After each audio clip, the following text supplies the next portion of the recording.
അമ്മ വന്നിട്ട് നിങ്ങളുടെ ശബ്ദം കാരണം ധ്യാനോട്ടിന് കോൺസെൻട്രേറ്റ് ചെയ്യാൻ പറ്റുന്നില്ല. അതായത് ഞങ്ങളെല്ലാരും താഴെ വീട്ടില് താഴെ പൂക്കോടെ നമ്മുടെ വീടിന്റെ താഴെ ക്രിക്കറ്റ് കളിച്ചോണ്ടിരിക്കുക. അപ്പൊ ഇവന്റെ മാഷ് വരും. അപ്പൊ മാഷ് മുകളിൽ എത്തിക്കഴിഞ്ഞാല് പിന്നെ ഇവന് മാത്രമാണ് ക്ലാസ്. ഞാൻ തലശ്ശേരിയില് ഇൻസ്റ്റിറ്റ്യൂട്ട് ഓഫ് മ്യൂസിക്കിലാണ് പഠിക്കുന്നത്. അപ്പൊ ധ്യാനിന് മാത്രം സ്പെഷ്യൽ ക്ലാസ് ആണ്. മാഷ് വന്നിട്ട് എടുക്കും. അപ്പൊ ഇവൻ അപ്പൊ സ്പെഷ്യൽ ക്ലാസ് ആണ്. അല്ല എനിക്ക് അത് എന്നിട്ട് ഞാനിങ്ങനെ ഇരുന്നിട്ട് അതെ എടാ അവൻ പഠിച്ചിട്ടുണ്ട്. ആലോചിക്കാൻ പറ്റുന്നില്ല എനിക്ക്. എന്നിട്ട് സംഭവം കേക്കണം അതല്ല. അപ്പൊ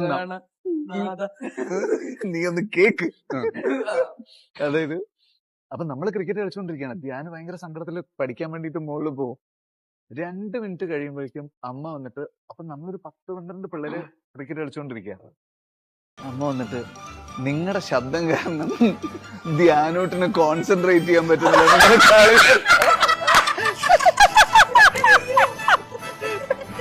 ശാസ്ത്രീയ അവനെന്ത് കോൺസെൻട്രേറ്റ്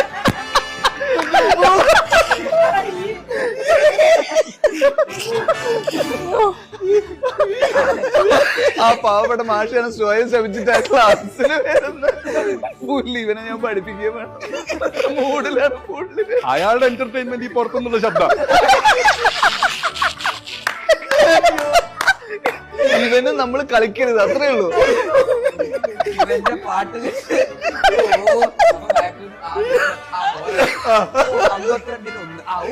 അടിപൊളി അടിപൊളി.